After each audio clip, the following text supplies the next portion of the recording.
Where are you from? I am from Taunton, Massachusetts. And that is a long, far away.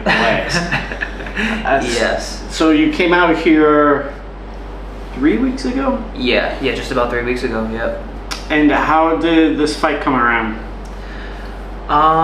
Well, Sean, my coach, brought me into Fairtex, and all the coaches and trainers there were very welcoming, and a lot of it was Sean put in a very good word for me. The goal was to try to compete out here if it was possible, if they would have let me, Mr. Wong and the whole crew, and yeah, Sean put in a good word for me, and they made it happen. They gave me a good opportunity to do so. Yeah. So what were some of your expectations in the lead up to the fight? Well, as far as my opponent goes, I knew he was going to be a tough dude. I knew he had a lot of experience, and there were some nerves, just like any other fight. You know what I mean? But that was pretty much it, just nerves and yeah, just like any other, just like another fight. There was a little bit more pressure because I had the opportunity of Lumpinee and Fairtex fight, and it was cool. But yeah, we made it happen. So. All right. Well, let's see how it happens. Here is the tail of the tape. Did you know that much about Matthew? Did you expect anything in particular? I watched a couple short clips of him. I was pretty calm with not knowing a crazy amount about him. I just wanted to get his overall style, and as soon as I found out he had a very heavy Muay Thai stance, and I got a little bit of the way he moved, that was enough for me for the most part. Yeah, I remember seeing you walk out. You were definitely a bit nervous. And it's funny you say that. You're not the only person to tell me that, but that it was actually it was weird. That was the most calm I've ever felt. It was I swear it was almost like nerve-wracking how calm I was. You know what I mean? Me and my coach went through a lot of mental stuff and mental practice beforehand to prepare me for it, and it definitely worked out. So we're 30 minutes in here. How are you feeling about the fight already? The game plan was definitely try to enforce the clinch. I definitely was feeling him out a little bit. At this point, I'm still trying to feel him out. And right as we get later into round one, I start feeling the clinch and feeling control. And I could definitely tell I wanted to be there more, Yeah. So do you feel his knees weren't that effective? How did you feel in the clinch there? You get taken down for a moment? In the clinch, I felt safe. You know what I mean? And his knees, they nothing about his clinch was really affecting me, you know? So you're moving forward, nice leg kick. You landed a few leg kicks pretty early on, and if you can see his lead leg is a little red. Were you cognizant of that? Were you aware that you maybe damaged that lead leg? Not really, to be honest. I wasn't really focused on the leg. It was just these chopping elbows. Yeah. And right there, that I found success with the elbows early, and that's a big habit of mine when fighting. If I find success in something, I usually just keep doing it until you stop it, Yeah, and then I've watched this fight with someone else, and you did a couple of times that the block and under leg sweep. There you go with it again. Is that something you've done a lot in fights? Yeah. Usually, that's the go-to with the switch kick. I don't know. Yeah, there it is again. It's like this cross block. It's very American kickboxing Dutch style. Yeah, as I came up learning, it's just one of those techniques that just come easy, you know what I mean? And I've been using it ever since. So we have about 30 seconds left in this first round. Did he feel like he was hitting you with anything significant? How did you feel score-wise so far? Score-wise, in the moment, I wasn't sure about, to be honest. But especially towards the end of round one, starting round two, I was very comfortable. I felt very and the uppercut. Yeah, that's when I started to realize the right elbow was open a lot, and I definitely tried to capitalize. At this moment in time, I was definitely confident and calm with what I was working with, you know. And it looks like you have a little bit of a nick here. Was that concerning at all? Did you feel it, or were you aware of it? I wasn't aware of it at the time because that happened in training from all the clinch work. Oh yeah, just being rubbed around. And so here's some of the replays. Nice left body kick. There's that block sweep that you've done. Here's another instance of it. Leg kick from him. Do you feel like he had a more kickboxing style? What did you think of him stylistically? He definitely a kickboxing style. I didn't get any Muay Thai feels. He wasn't throwing a lot of elbows. And the only time he really threw knees was in the clinch, you know? So in that regard, did he feel like a lot of your opponents in America? Yeah, I've fought a couple different styles, but he definitely felt similar, for sure. Here we go. It's about 10 seconds into the second round. What did Sean, your coach, say to you going into this second round? For the most part, Sean liked what I was doing, so he didn't give me any really technical advice. He just kept my mind on track. And again, that block and sweep. Yeah, it definitely disrupts the switch kick a lot for a lot of people. He switches stance pretty regularly. It also looks like you've taken a little bit of damage to that lead leg. Did you feel it at all?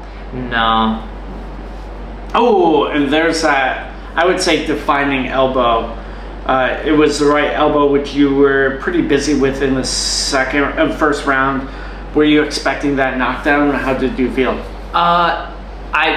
If the knockdown felt good, I was surprised he went down. I'm not surprised he got back up because he was taking a couple of those at the beginning, you know? Yeah, there's the elbow again. Yeah, at that moment I knew that right elbow was open a lot, you know?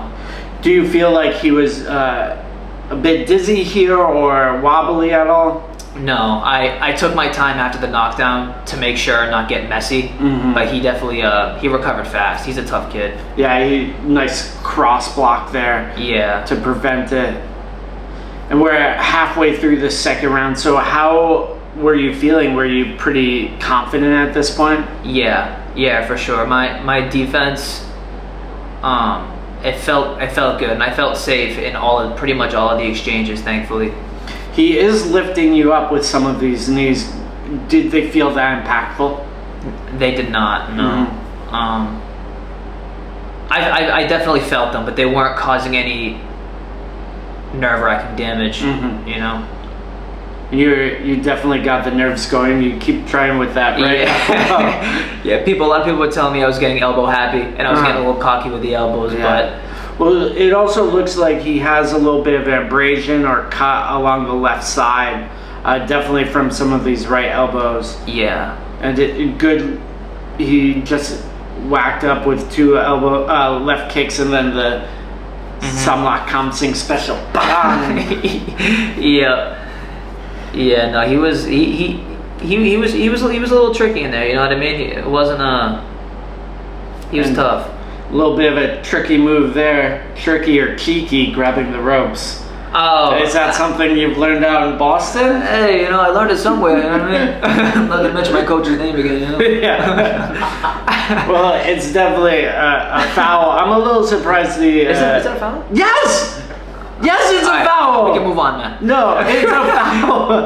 That is a foul. Like oh my god, man. So we're not cutting that out. Everyone can see you did it.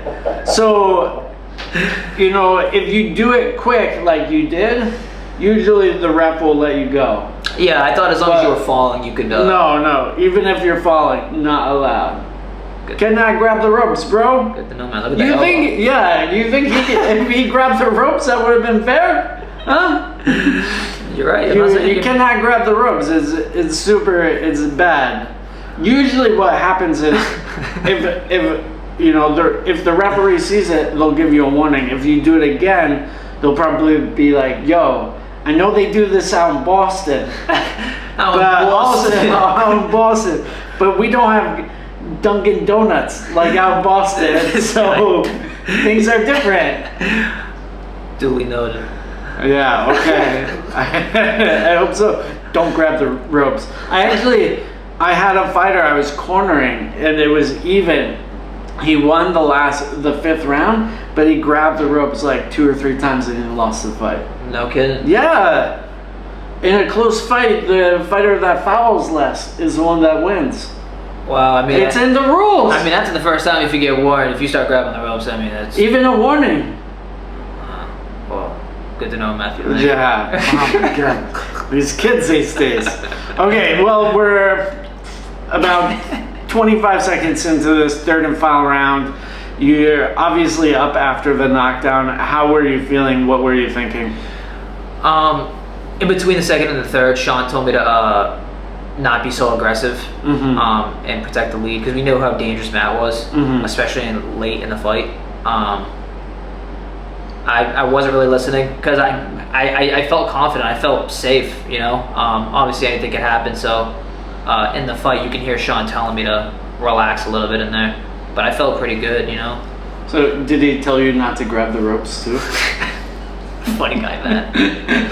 Good to see you. Yeah. I hope they have jokes out in Boston too. So okay, we have about 2 minutes left. We'll focus on the fight a little bit more rather than the rules and regulations. How are you feeling at this point? He's doing pretty well. Yeah, he was definitely trying to get the knockout. I felt good though, man. Did you feel like your gas tank was okay? Was this a longer or harder fight than you've been in the past? No, I felt composed. My gas tank felt good. Nice elbow from him. Yeah. And then there's that cross block. He's using a lot more boxing this round too. Yeah, and I could definitely feel his aggression ramp up. So at that time, I was definitely trying to stay safe. That was my main goal, is to just not get caught with anything, And have you been in a situation like this before where you're trying to protect your lead? Yeah. So in the past, what have you done, and how is this different? A lot of footwork. He has, especially right now with what he's doing, he's very aggressive, very forward. A lot of the times I like to use my footwork and dance around him, but he's just forward at this point, Yeah, he's looking pretty confident too. Like he's got that dog in him for sure. Oh hell yeah. And beautiful positioning here, but with that knockdown, you definitely in the lead. Nice handiwork there from you in the last few seconds. Yep. Yeah, and at this point we were just trying to run the clock out, not get caught with anything. We were, or you were? I was, but yeah. He was definitely trying to kill you before the clock ran out. Yeah. So with the fight done, how were you feeling about the result? What were you expecting? I had a feeling that I won on points. The first and the second round were huge, and I was confident, and I'm happy we got the result. And obviously, props to Matt. He's a tough dude, and it was a good fight. How would you rate him against some of your American competition? Every fight's different. He was tough. His toughness is what stood out to me the most.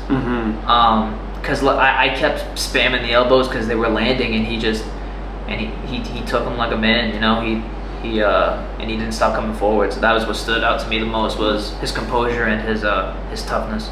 So you're saying the Americans you fought before are uncomposed and weak? No, those words did not. Those words. Is that what you said? Did not come out of my mouth. They did not. But I'm asking you, is that what you're saying or not? No, I can tell he had high level. He's used to being on a big stage for sure, and it's definitely stood out to me. So speaking of big stage, this was a big step up for you. What can we expect in the future? That's a good question. There are some talks about hanging him up. Hanging them up. Yeah. How old are you? 50? I'm 24. I'm 24. 24. But I started fighting when I was 24. oh, I didn't know that. Well, now you do. When did you stop? What? When did you stop? Last year, I think. Oh, really? I mean, if I'm still taking offers for those of you out in internet land, I'm into influencing fighting now. So if the money and follower counts are right, I'm into it. Hell yeah. Hell yeah. Yeah. I work back home. I work back home too. We have so You sound much. like Sean. We have so much in common. It's definitely up for discussion. We're gonna talk about it some more. Okay. Sure. Well, while we talk about it, where can people follow along with your journey? On Instagram, MikeWhite_23. Okay, I'll put that right there. So thank you, Mike, and we hope to see you again soon. Appreciate it. Thank you for having me. All right.